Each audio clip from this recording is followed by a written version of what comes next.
Okay, so good morning again to everybody. We have arrived at the end of this course. In this last lesson, we will conclude the discussion of the Sommerfeld-Half space problem that we introduced in the previous lesson. And the course will be ended by an interesting seminar by my colleague Walter Fuscaldo, whom I will present to you later. If you remember, in the last lesson, we introduced the configuration studied by Sommerfeld, that is a perfectly conducting half plane. What we will do today is to generalize that discussion to the case of an impedance change the boundary condition that holds on the infinitesimal within half plane. In the previous lesson, in particular, we discussed two solutions to the problem when the half plane is perfectly conducting. First, the elementary solution proposed by Gori in the 1980s. And then, and more importantly, the Wiener-Hopf solution derived by means of dual integral equations. In that case, I showed you how, by means of a clever use of complex analysis, it is possible first to cast the integral equations in terms of a functional equation, and second, and crucially, the functional equation can be solved by finding explicitly the spectrum of the field, that is its plane wave spectral representation. Today we will try to do the same, but for a different boundary condition. So what we will need first is to cover some material about these alternative boundary conditions, some of which may certainly be familiar to you. Let us consider, for example, the standard first order impedance boundary condition, which is well known. It is also known as the Leontonym of the Soviet scientist who introduced among the first. He was not actually the very first one, but he was the one who popularized this kind of boundary condition. Boundary condition relates the tangential component of the electric field and the tangential component of the magnetic field at the interface between an upper medium, which could be vacuum, for instance, as in this figure, and a lower half space, where the medium is assumed to be characterized by a very high refractive index contrast. So if we introduce the refractive index as customarily the square root of the product mu epsilon between the two media, if the absolute value is in general complex, since the constitutive parameter of the lower medium can in general be complex, well, if this absolute value is much larger than 1, so it is a large number, this means that there is a high dielectric constant between the two media, then one can derive this kind of boundary condition in which the fundamental parameter is this eta impedance, which is nothing but the characteristic impedance of the lower medium. Okay, you may recall that this may be found by from above. One finds that to first order, at least, the transmitted wave is a TEM plane wave that propagates normally. Although this is not exact, this is a very good approximation to what happens inside the medium. And from these and the boundary conditions that relate the tangential components of the field at the interface, one can derive this impedance boundary condition, which is actually, in a proper sense, a boundary condition, meaning that one can solve an electromagnetic problem in the upper medium by enforcing this boundary condition at this interface and can neglect completely what happens in the lower medium. So this is a terminating boundary condition. Okay. There is also an alternative class of boundary conditions which are not terminating boundary conditions. They are the so-called transition conditions, and they hold at thin sheets For example, consider the simplest case, that of a resistive sheet in which we have a thin layer of some highly conducting material which is non-magnetic. So it is characterized by its dielectric, it is highly conducting, so the conduction current is much larger in absolute value than the displacement current. Sigma be its conductivity and tau be its thickness. So we have a thin sheet where the thin means that this thickness is much less than the free space wavelength, so the wavelength in the medium that surrounds the sheet. Now, we can replace, in view of this thinness, the bulk current density, that is ampere to square meters, by an equivalent sheet of surface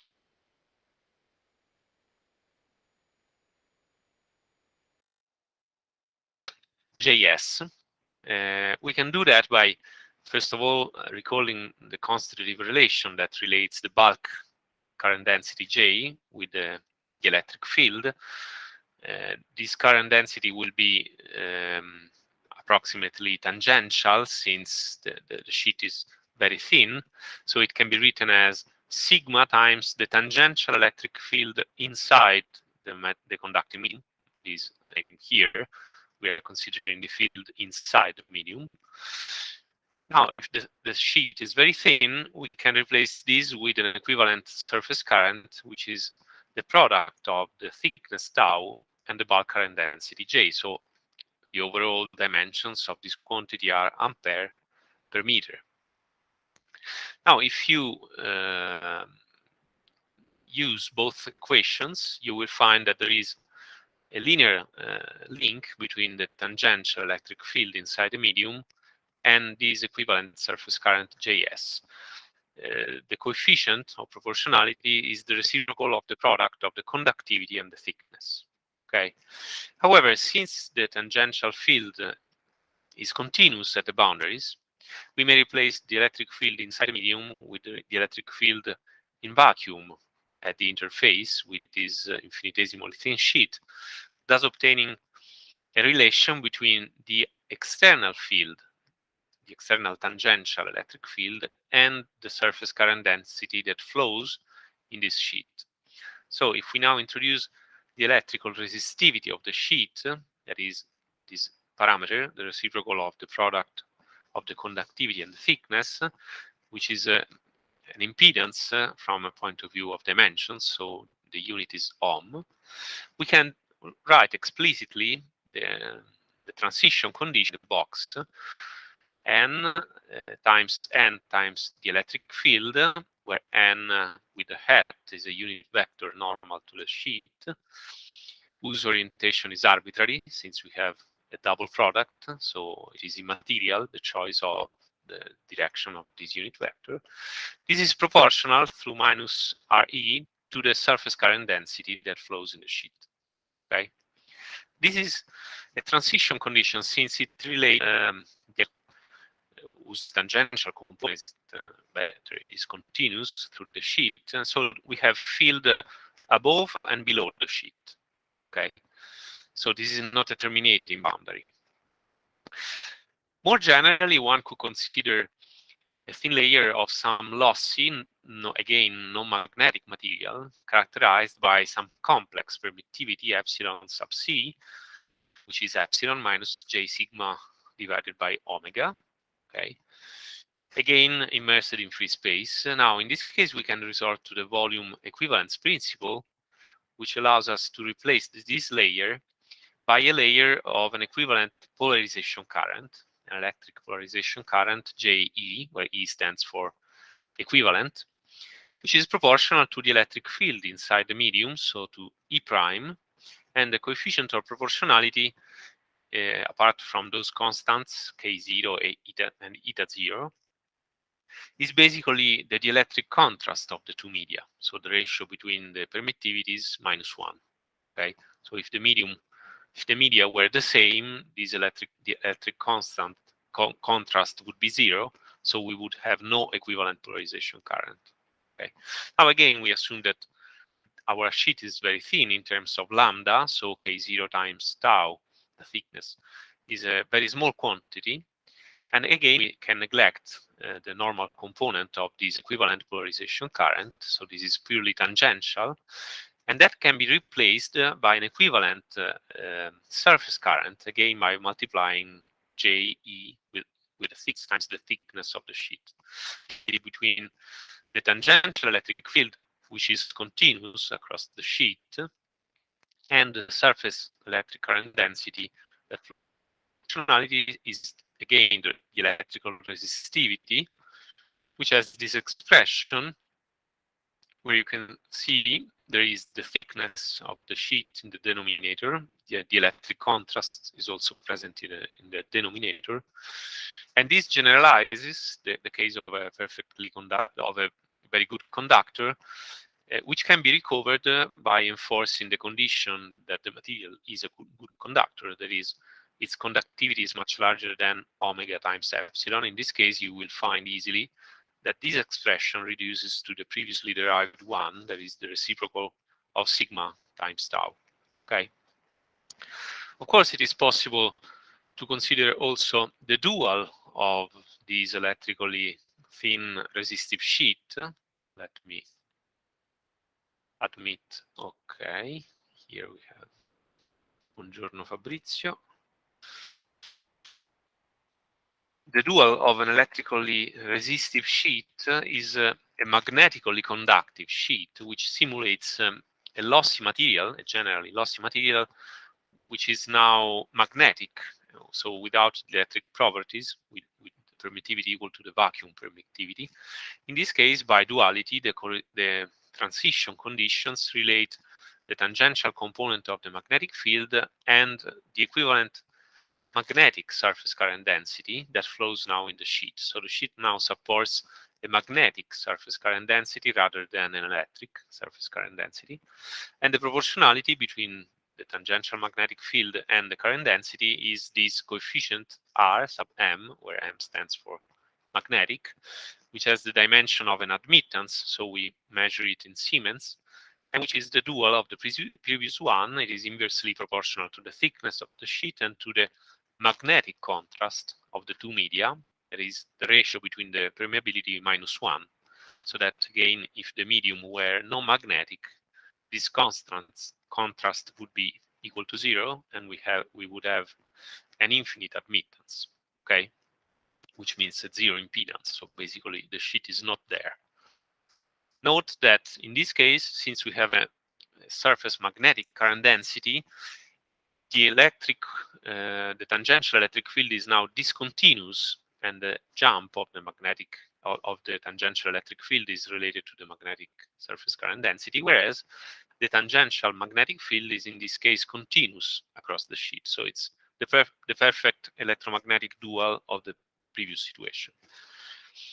It is also possible to combine the two cases, that is the resistive sheet on one hand, which supports an electrically conductive sheet, which is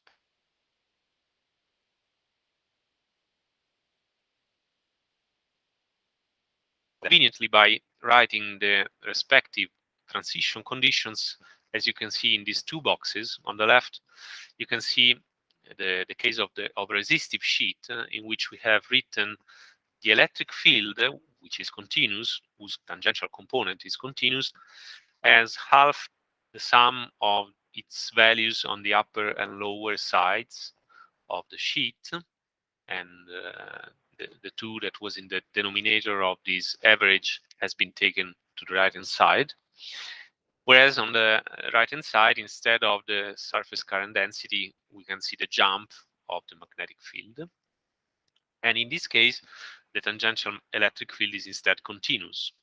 Dually, for a magnetically conductive sheet, we have continuity of the tangential magnetic field, and we can write the boundary condition, as you can see here, where again, we have written everything in terms of the values of the fields on the plus or minus sides of the sheet. Now, in this form, it is easy to combine the two conditions. So by simple addition and subtraction, we get the transition condition that holds for this combined case with m, depending on the choice of the double signs. So you can see that and vector E, either on the plus or minus side of this combination sheet, is related to the plus magnetic field through these coefficients that mix together the electric resistivity.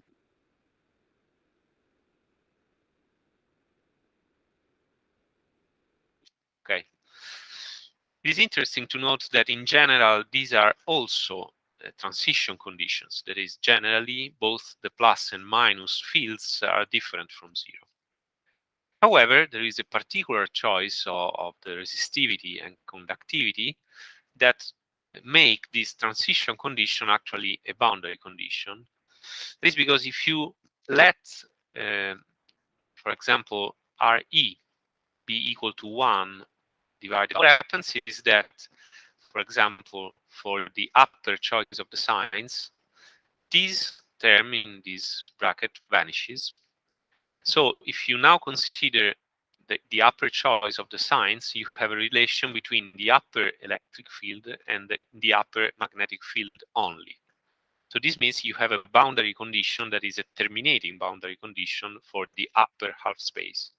Conversely, if you consider the lower choices of sign, in this case, it is the first bracket relation between the lower electric field and the lower magnetic field. So that, again, you have a terminating boundary condition, but in this case, for the lower half space. This means that what you have obtained is actually a boundary condition that is the standard impedance boundary condition that in this case becomes opaque. So it is not penetrable by electromagnetic radiation. And this is the form of this boundary condition where the equivalent surface impedance is given by twice Re or the reciprocal of twice Rm. Okay.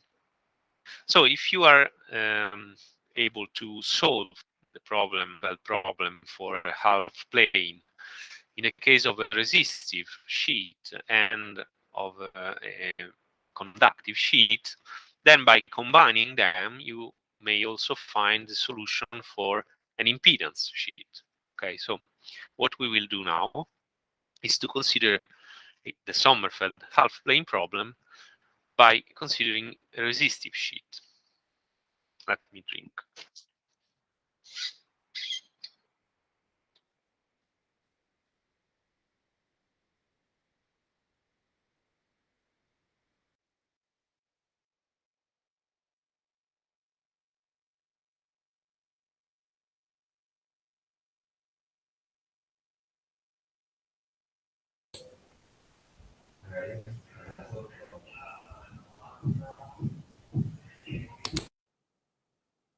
You are muted.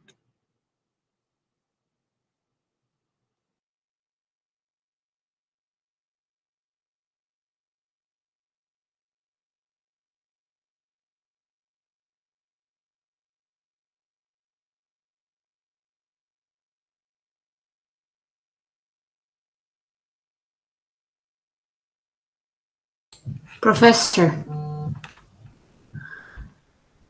excuse me, could you please turn on the microphone?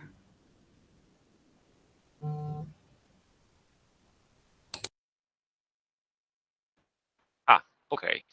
I don't know why, but the microphone was turned off. Can you hear me now? Yeah, now it's okay. Okay. Now we can hear. For how long was this happening? Just to know. 1 minute. Okay. So I will repeat you. So you just the title slide, that's when it stopped. The Sommerfeld problem. Okay. So I was just commenting this configuration, but it is almost self-explicative. This is exactly the same configuration that we considered.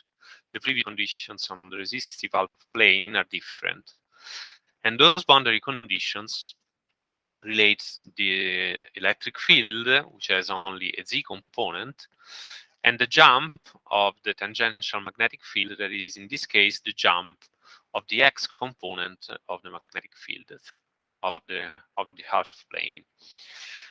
Note that field is continuous across the half plane because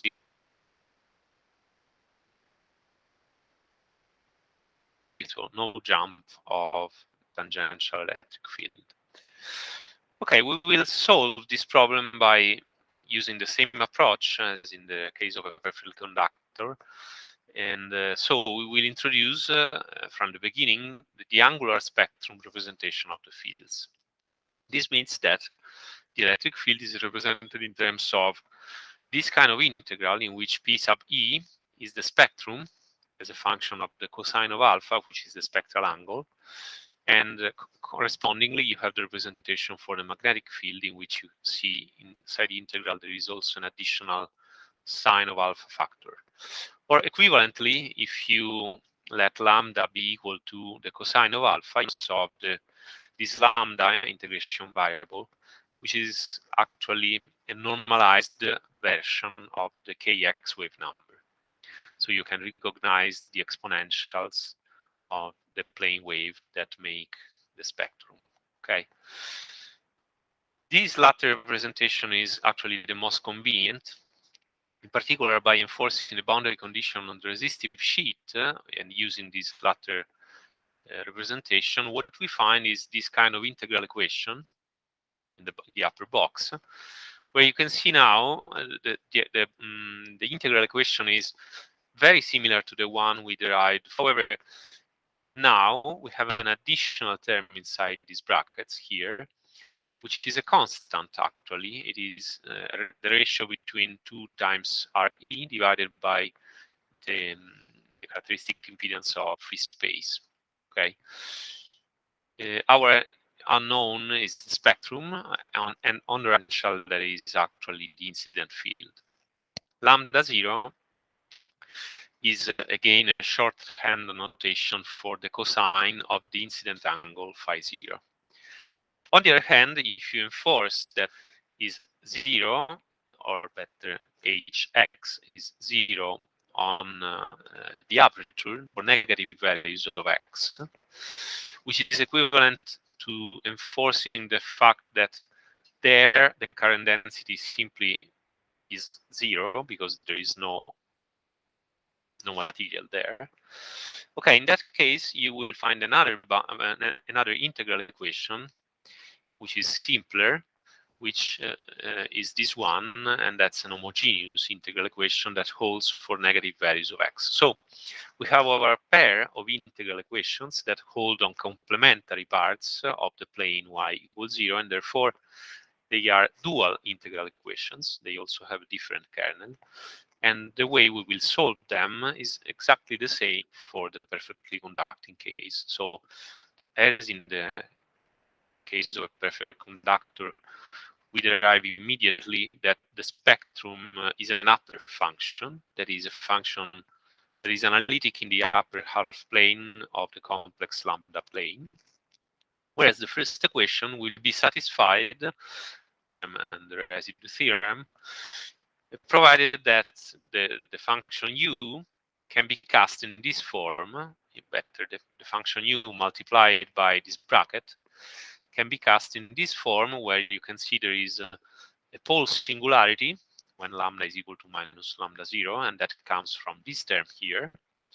Then there is this normalizing factor, which is such that the residue of this term here is equal to 1. And L1 is an arbitrary lower function. That is a function that is analytic in the lower half plane. We also have this additional lower function, L2, which gives no contribution to integration along any closed contour in the lower half plane. And now the problem is recast in terms of a functional equation. So now we have no integrals, but we have a relation, a functional relation between 3 unknown functions. That is the upper function on the left-hand side and 2 lower functions on the right-hand side. Since those functions, however, are not taken, we can proceed as we did in the previous lesson and consider that the equation can be solved provided we are able to split all the upper functions on one side of the equality and all the lower functions on the other side. So what we need to do is to split this function here in in brackets, or better, its reciprocal, as the product of two terms, the so-called upper-lower split functions, k sub plus or sub minus, which are parameterized by this eta over bar, which is the constant that resistivity of the sheet and the free space characteristic impedance, and which are linked one another, since k plus evaluated in minus lambda is equal to k minus evaluated at lambda. So we just need to find one of them. Now, the general way to factorize a given analytic function into the product of two upper-lower split functions, which I remind you are two functions that are analytic and without zeros, respectively, in the upper or lower half planes, is something that in general could be even impossible, or we wish to express those functions in analytical terms.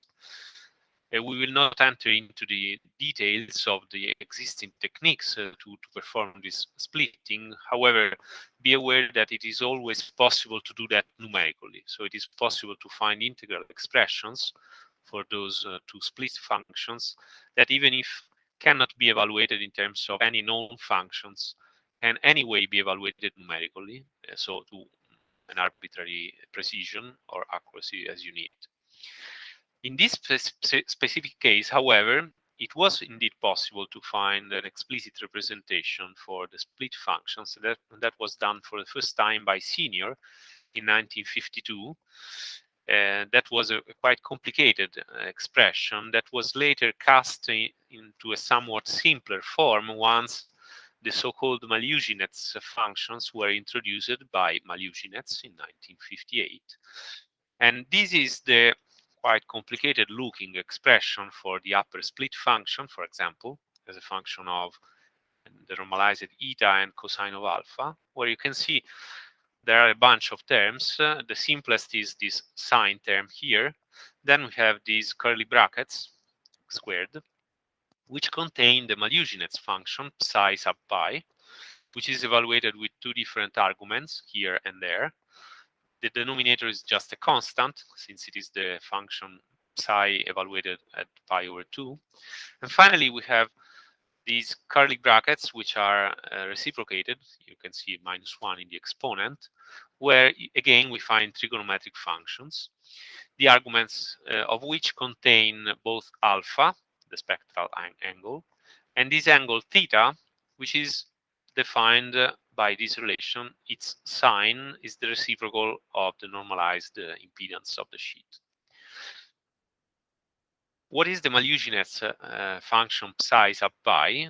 This is more precisely the Maljuginets half-plane function. That is because Maljuginets actually introduced a whole class of functions, which are analytic functions with singularities in a complex plane, and introduced them in order to solve the general problem of plane wave scattering from a wedge with some internal angle, which is arbitrary, on whose faces impedance boundary conditions hold. So we have a Maljuginets function for any internal angle of the sheet of the wedge. In particular, this kind of function psi sub pi is the one that occurs in the treatment of the half plane, that is the Sommerfeld problem we are considering. And this is one possible explicit expression for this function that is given in terms of an exponential of an eta, is the upper integration limit. And here you have thing as a function of u, the integration variable. Okay. However, there is a huge literature on this function. There are approximate expressions, asymptotic expressions. There is everything you may wish about this function. Alpha in general is a complex argument, and we may note that at least if the resistivity of the sheet goes to infinity, so basically the sheet disappears, the upper split function tends to 0, as it must, and the way it becomes 0 is made explicit here. So it goes to 0 as the inverse of the square root of the normalized impedance eta. The other interesting limit is when instead the conductivity of the sheet becomes very large, something limit, eta goes to 0. And one can easily see that it is the square root of 1 minus lambda tick up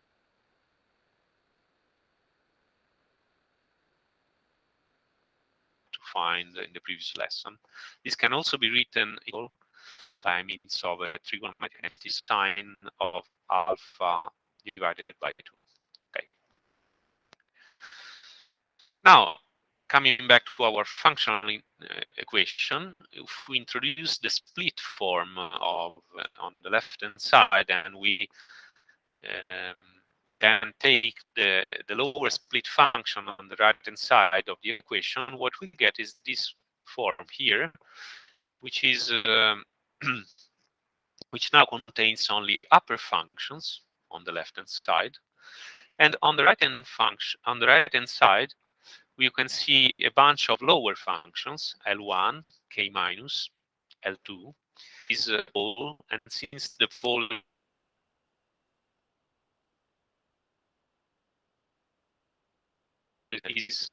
is a pole that makes the entire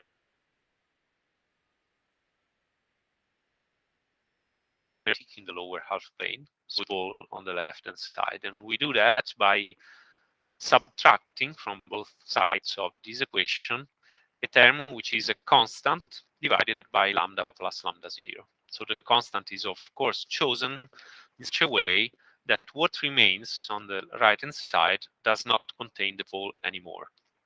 Okay, and this is the right constant to be used. It's the upper function evaluated at lambda 0. So once you have done this, you have achieved the form in which the left-hand side is entirely an upper function, so it's analytic, the upper half plane, and the right-hand side is now entirely a lower function. It is analytic in the lower half plane, but since those are equal, since the left-hand side is equal to the right-hand side, we may conclude that both the left and right-hand sides, so they are entire functions. And so we are in the position of using Liouville theorem. We will do that once we know the behavior of the functions, or better, of the left or right-hand sides at infinity in the lambda plane. That can be determined by an asymptotic analysis of the functions involved. In particular, the Maljuginets function has this behavior at infinity, which in turn implies that the upper split function is a constant when lambda tends to infinity, and of the upper function u, which is proportional to the spectrum. And as you may recall, this is also proportional, therefore, to the spectral current density that flows on our half plane. Well, that can be obtained by means of the edge condition, since the current density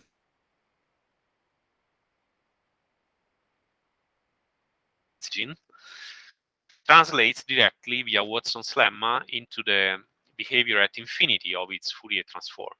So in this case, what we obtain is that at infinity, the upper function becomes the inverse of lambda. So therefore, if you now consider the entire left-hand side of this multifunctional equation, you will discover that this left-hand side goes to 0 at infinity. So it is an entire function that is infinitesimal at infinity. So this means that Liouville theorem tells us that this is a constant, and this constant is equal to 0. Since it is a bounded entire theorem, and since it is infinitesimal at infinity, the constant must be equal to 0. So we can directly equate to 0 the left-hand side, as we did in the perfectly conducting case. If you do that, extract, that is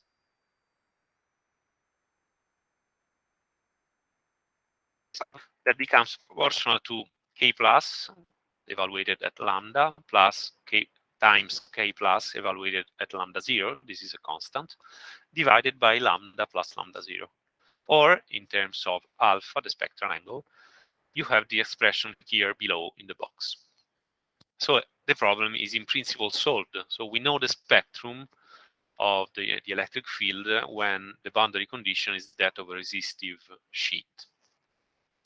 Something very similar can be done dually if you have instead a conductive half plane. Everything else is the same, so we again have a TM polarized incident plane wave. The difference is that now the electric field will be discontinuous across this sheet because now there is a magnetic current density that flows there instead of an electric current density, whereas the magnetic field, or better, the tangential magnetic field, will be continuous. So as you can see in the plane wave spectrum representation, we have now a double sign in the electric field. That is, whereas we don't have that in the magnetic field. Now the spectrum PM, where M stands of course for magnetic, is proportional to the spectral magnetic current density that is supported by this conductive half plane. So apart from minor modifications, the procedure is exactly the same.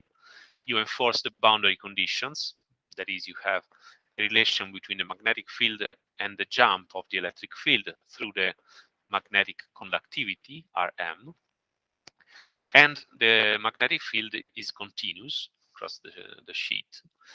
You have, in the same way, a pair of dual integral equations that are quite similar to the previous ones. In particular, as you can see, the left-hand side of this equation is almost the same, only the expression of this constant is different. Whereas in the right-hand side, in addition to this exponential function, we have this constant here, the square root of 1 minus lambda 0 squared. And in the second integral equation, instead of having only the spectrum, we have the spectrum divided by the square root of 1 minus lambda squared. So we start from this latter integral equation to find that this ratio must be an upper function. We will call it u. And we again proceed by splitting what is on the inside the integral of the other integral equation. If you do that, you will find this kind of functional integral equation where, however, the split functions are exactly the same as those used in the resistive case. The only difference is that now the parameter is eta m over bar, which has a different expression. It is inversely proportional to the magnetic conductivity. But whatever, any other thing in this equation is more or less the same, apart from the square root, which is a constant, which is in the numerator of this ratio. So the procedure is again the same. You will find by means of Liouville theorem that the upper function has this explicit expression, or in terms of the spectrum given in terms of the angular variable alpha, for the magnetic spectrum in this case. So we are able to solve the problem analytical conductor case.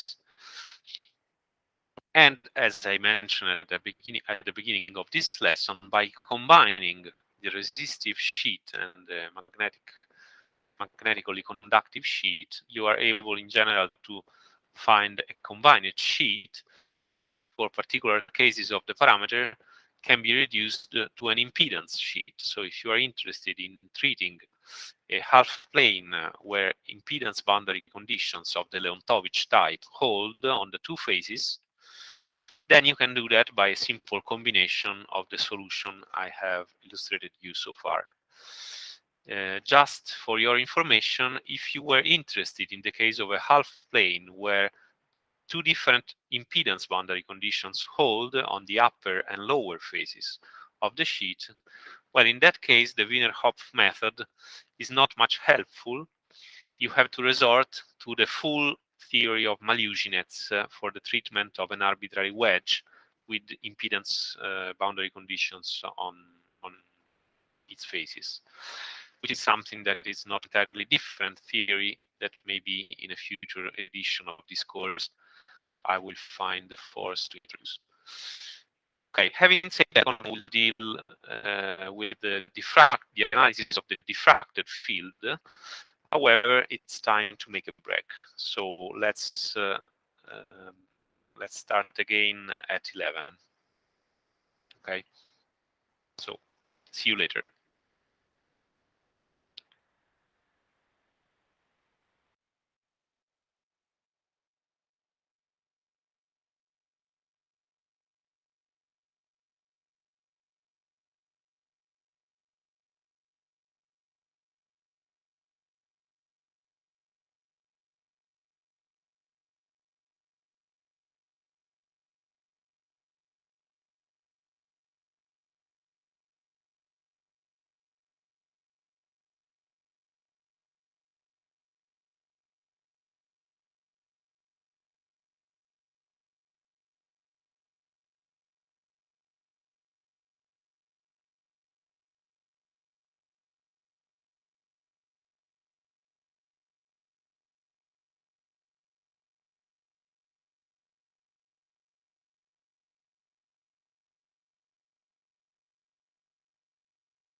see. Okay, here we are back. What I will show you now is something about the evaluation of the diffracted field. We have now solved, in principle, the Sommerfeld problem. That is, we know the plane wave spectrum of the field. However, the integrals that express this field cannot generally be evaluated in a closed form. So an asymptotic analysis is necessary. Well, actually, in the case of a perfect conductor, the integral can be evaluated in a closed form, and this is one of the things that we will show first. However, in the general case, we will need to perform an approximate analysis, which is asymptotic in nature. Let us start with the perfect conducting case. There is a particular case of a resistive half plane in which the resistivity is equal to 0. The starting point is, again, the angular spectrum representation of the scattered field, which is repeated here. You can see there is an integral, which is performed along a specific contour in the complex alpha plane. This constant here is the amplitude factor of the incident field, and it is taken outside for convenience. By linearity, the scattered field will be also proportional to the amplitude of the incident field. And we have a double sign corresponding to the two half spaces above and below the sheet. Now, in the previous lesson, we were able, by means of the Wiener-Hopf technique, to find an explicit expression for the spectrum P sub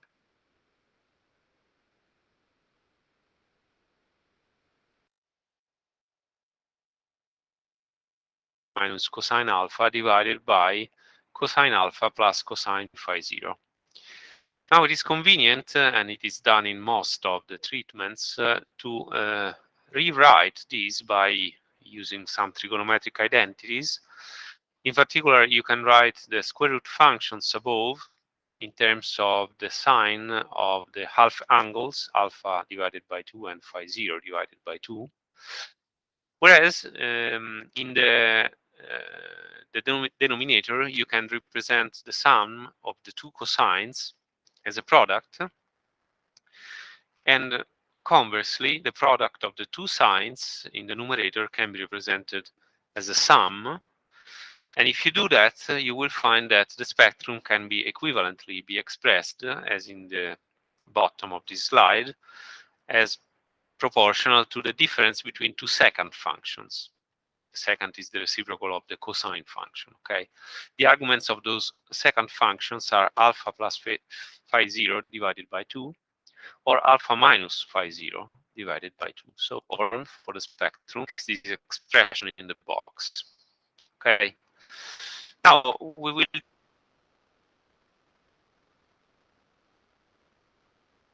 and to this aim, we need to know the singularities of the integrand. And since we have secant functions, secant is by itself the inverse of a cosine, so we need to avoid those points where the cosine is equal to 0, and this happens when its argument is pi over 2. So it's easy to see that we have poles at those locations, alpha p1 and alpha p2, which are respectively given by pi minus phi 0 or pi minus. Now, as we will see in a moment, those poles are very important because they offer, through their residue contribution, the possibility of recovering on one side the reflected wave in terms of geometrical optics, and that comes from pole number 1, whereas the other pole, number 2, gives us the possibility of offsetting the incident wave, that is canceling the incident wave, in the region where, from a geometrical optics point of view, we would have complete shadow. And in fact, the procedure that we will follow to evaluate this integral is the usual one. We will consider a deformation of the integration path that is originally the black one, that detours around poles, and is indicated here, to the new path, which is actually a steepest descent path that goes through the saddle point located on the real axis at phi. Phi is, of course, the observation, so we have dependent saddle point. This phi can go all the way from 0 to pi, okay? And this is the location of the two poles, which are symmetrically located with respect to pi. Okay. Now, this steepest descent path in general is used to perform an asymptotic. We'll be able to actually evaluate exactly in analytical terms its contribution. That is because we are in the case of a perfect conductor. Now let us examine the location of the poles that again are at pi plus or minus phi 0. Now geometrically, those angular locations define the so-called shadow and reflection boundaries, SB and RB. In particular, pi minus phi 0 is the reflection boundary, whereas pi plus phi 0 is the shadow boundary. They are indicated here and in the following slides with different colors. And the meaning is quite simple. Of course, the shadow boundary is the boundary that separates the illuminated portion of space, where in geometrical optics you have incident rays coming from some angle phi 0, from the region below, beyond, better, the half plane on which rays are not able to penetrate. Okay, so that's a region of geometrical shadow.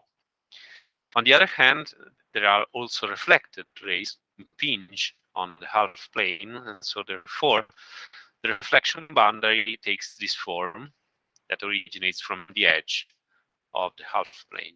Okay, so we can divide the entire three-dimensional space into three distinct regions. In the first one, that is represented here in a shadow, we have both the incident rays and the reflected rays.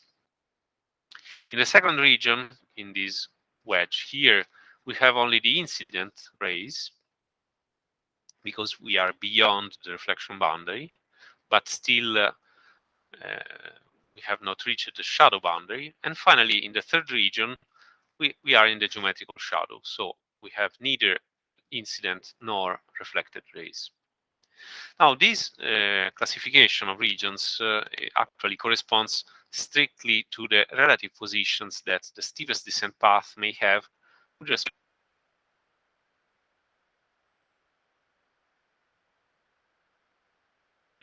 between 0 and pi minus phi 0, so that the saddle point here at phi in red, this point here, is located on the left of the leftmost pole here at pi minus phi 0. Then what happens is that if you deform the integration contour from the black one to the orange one, you will need to cross the shaded areas here, and in particular, you will find the residue contribution that comes from this pole here. So by means of this deformation, initial the incident field plus the scattered field, by manipulating the scattered field by means of this change of integration path, we can express the scattered field as the sum of the contribution coming from the steepest descent path, and that is by definition the diffracted wave, okay, plus the residue contribution of the pole that is located at pi minus phi 0. And if you evaluate it, you will discover that it is exactly the reflected wave. So this pole is a responsible term here, which is a simple plane wave weighted by a unit step function. The unit step is equal to 1 in this shaded area here, the top left, but it is equal to 0 outside. Okay, so we get, by means of this discontinuous unit step function, if we now increase the observation angle phi beyond pi minus phi 0, we get a situation like that, in which, as you can see, the portion of the lambda plane that is swept when changing the integration contour does not contain it. So basically, the scattered field is entirely of the steep. That is, it is a purely fractal wave in this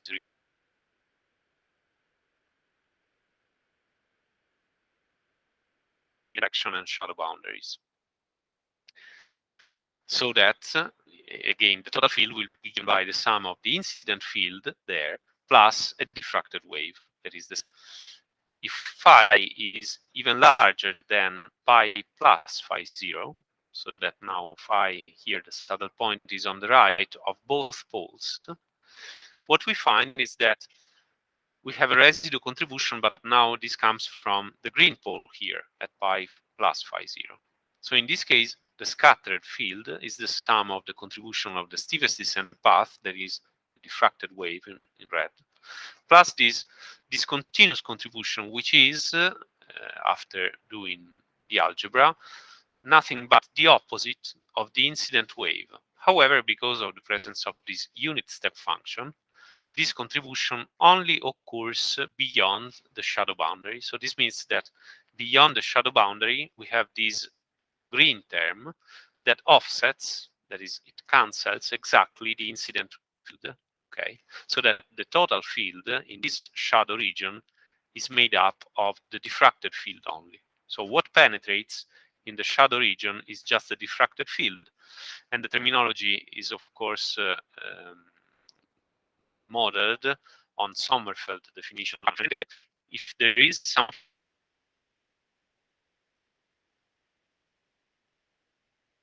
by definition, that must be. Okay, having said that, we are able to perform our asymptotic evaluation, that is, employ the saddle point technique without any special consideration of the poles. And if we do that, we discovered that the scattered field can be approximated asymptotically by means of this field here, where in the superscript we have D, that stands for diffraction, and NU, that stands for non-uniform. The method gives you, I suggest you to perform the calculations, this expression here of contains the dependence on rho, which is explicit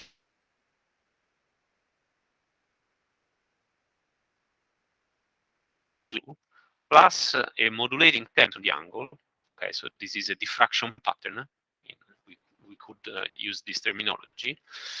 And this is typically cast in the form of the second line here, where you can see there is the amplitude of the incident field, then there is the cylindrical wave, and everything else, this red factor here that depends on the angle phi, and which is parameterized by the incident angle phi 0, whose explicit expression is given below, and that is by definition a diffraction coefficient. Okay, so in this case, it's non-uniform comes from the fact that we have evaluation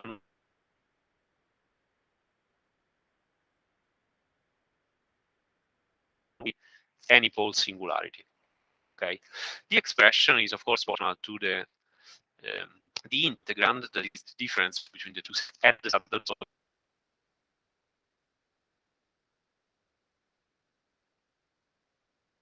The observation point, and also there is a nice symmetry between phi and phi 0. So if you switch them, nothing changes, and that is of course an inheritance of reciprocity. So if you switch the role of the observer and of the source, the situation is unchanged, as it must. Now, the problem with this non-uniform evaluation is that first, these the reflection boundaries and shadow boundary appearance of residue contributions that come from the optical. So this is not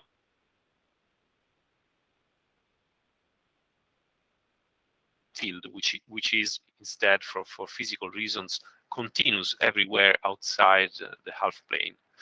But even worse, for any rod, the accuracy of this asymptotic expansion decreases and can decrease even dramatically if you are very close to those reflection and shadow boundaries.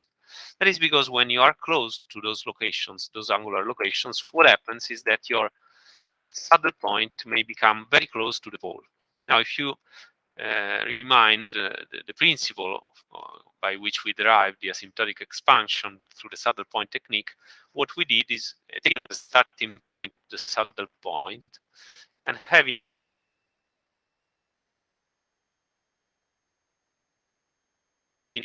the distance by singularity. Now, if this distance becomes a very small or even a vanishingly small quantity, this convergence radius, this means that even though in principle the asymptotics is exact, that is when rho is very large, this non-uniform asymptotics is correct. However, the point is that you could be forced to have a really very, very large value of rho if you wish to find some accuracy in your representation, which could be you will also deal with finite values of rho. So explicitly,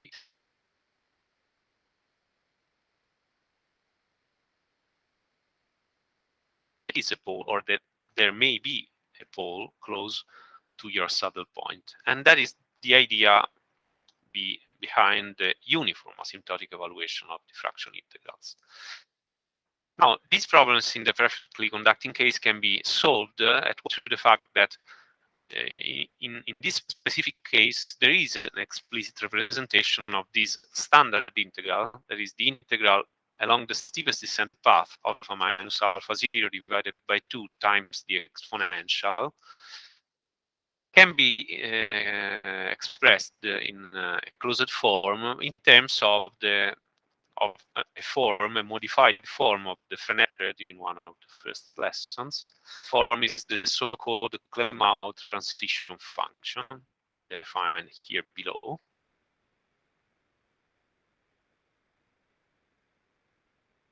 Multiplied by a modified Gaussian exponential. Okay, with continuity in this. There is not a discontinuity, sorry. It is a double choice, which is we have two possible alternative representations.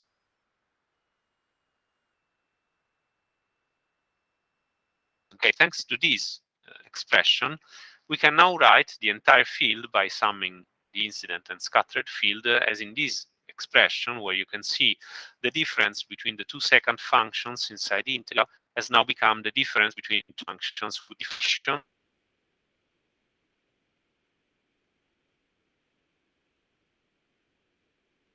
So the discontinuous residue contributions that contain the unit step functions, okay, the one associated with the reflected wave first, and the one associated with a.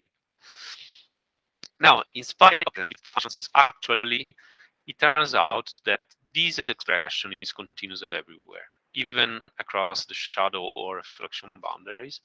The position function, that is a sort of symmetry property, that relates the value of the function at z at minus z, their sum is equal to this proportional to this modified Gaussian integral.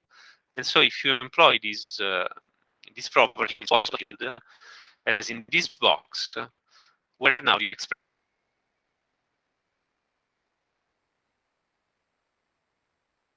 So we have removed any unit step function. Okay. So basically, the uniform evaluation has removed the discontinuities. However, it has complicated the dependence on the radial variable, which is not that of a simple cylindrical function anymore, but it's mediated by this kind of transition function.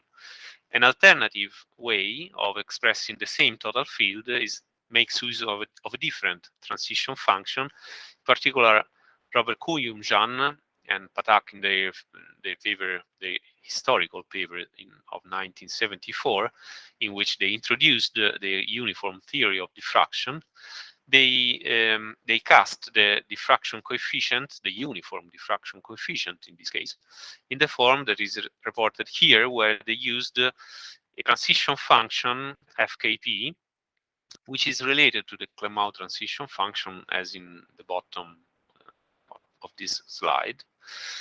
And again, this expression is continuous everywhere. Note that the UTD transition function behaves as you would expect from a transition function. That is, if the argument is x, say a real number, when the argument is a large number, then the magnitude of the transition function tends to 1 on the left verticals to 0. So basically, the function resides a small quantity, the magnitude tends to 0. Okay, so we have a smooth transition from 0 to 1. So let's say that the black and white world of geometrical optics becomes a whole grayscale mediated by the UTD transition function. Okay, and therefore the difference between those two second functions weighted by the Coulomb-Janin path-arc transition functions has the same form as the simple abrupt difference of second functions that occurs in the perfectly conducting case. So if instead of the transition function you have now the unit constants, you will be able to recover the formula that we derived for the perfectly conducting case evaluation. Everything can be expressed, for example, as the sum of the field that is present everywhere but in the shadow region. So that's the reflected, the incident geometrical field, plus the reflected geometrical field, okay, in the appropriate region, so before the reflection boundary. And finally, we have the diffracted wave contribution that is present everywhere. The diffracted field, in particular, can be written in terms of the transition function of Coulomb-Janin path-arc. Previously, we expressed the total field, whereas now in this slide, you have the representation of the diffracted field only in terms of a uniform diffraction coefficient. So note that the diffraction coefficient can be used either for the diffracted field or for the total field. That depends on the context. And of course, the expression is different. So basically, this expression allows you to find a continuous representation everywhere. That is because now the expression is discontinuous, because now the diffracted field is discontinuous, and the Coulomb evaluated with these output values in the arguments, and this makes the entire expression discontinuous at the reflection and shadow boundaries. However, the discontinuity of the diffracted field is equal and opposite to the, so all in all, there is a perfect compensation. Okay. Now, having said that, for the perfectly conducting case, we are able to treat the resistive half plane, where the procedure is in principle the same. However, the integrand is more complicated.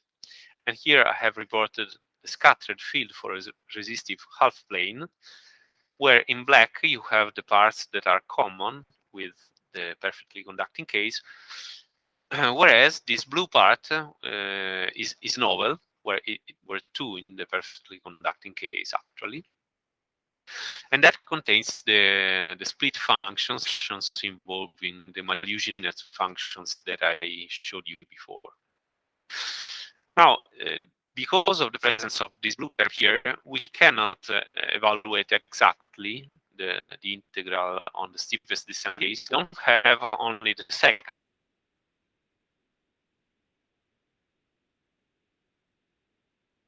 functions and whatever else, so able to close the integrals analytically. So we have to proceed the way. We'll follow is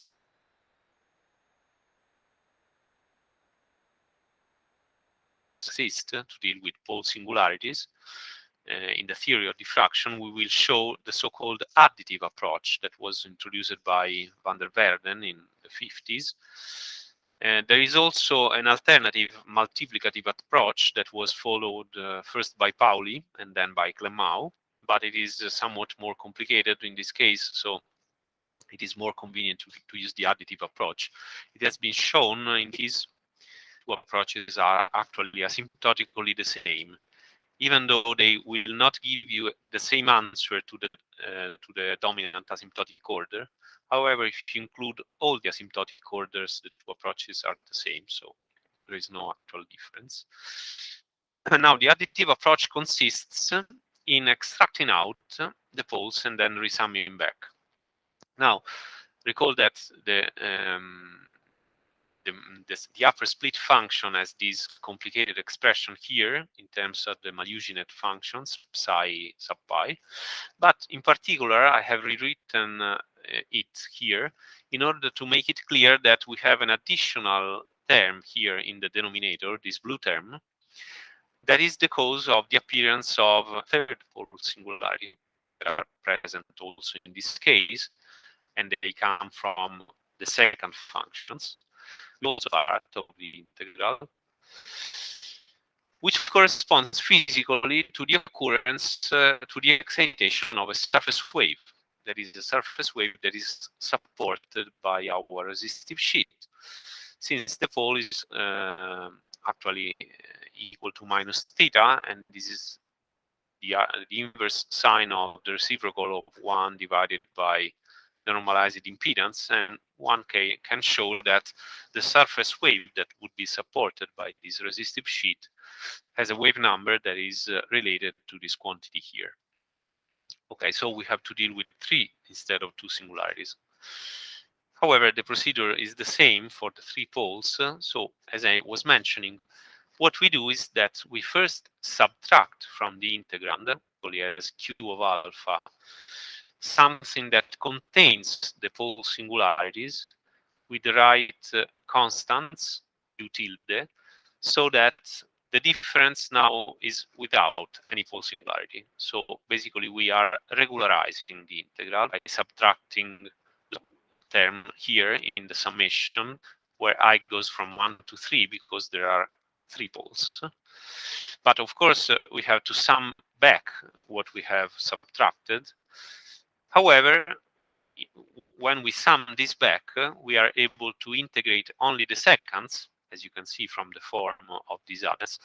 Now, since we have only second functions, we can close analytically these integrals in terms of the Clemaut or Kuyum-Jan and Patak transition functions. What remains inside the integral in brackets is now a regular function, and therefore we can proceed in the asymptotic uniform approach. So the basic first order saddle point technique. If you do that, this is the explicit expression of q of alpha, by the way, but that's important. If you do that, so if you perform the standard non-uniform asymptotic evaluation of the diffracted field coming from the first integral in the previous expression, you will find that the non-uniform diffracted field takes this expression in which you have a non-uniform diffraction coefficient in red, which is a version.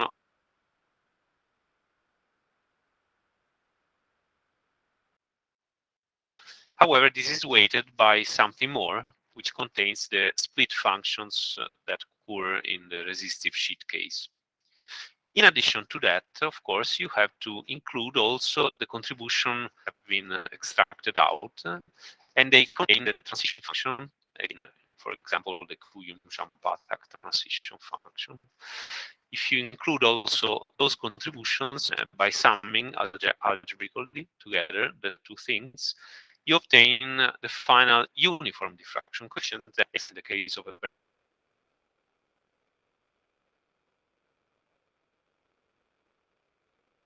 of the total field everywhere, and that comes from the fact that the discontinuity in the exactly compensates the correspondence of the reflection and shadow bound. What I've said in this lesson, as in the previous one, is taken from this beautiful book by Senior and Volakis, Approximate Boundary Conditions in Electric, where the title is quite misleading because the title actually corresponds to perhaps only the first 2 chapters of the book, because the rest of the book is the application of those boundary conditions to scattering problems. And in particular, chapter 3 deals with the Wiener-Hopf method that I have tried to explain you. The next chapter deals with Maleusinet's theory, and then there are other beautiful chapters after that. And our attention today, and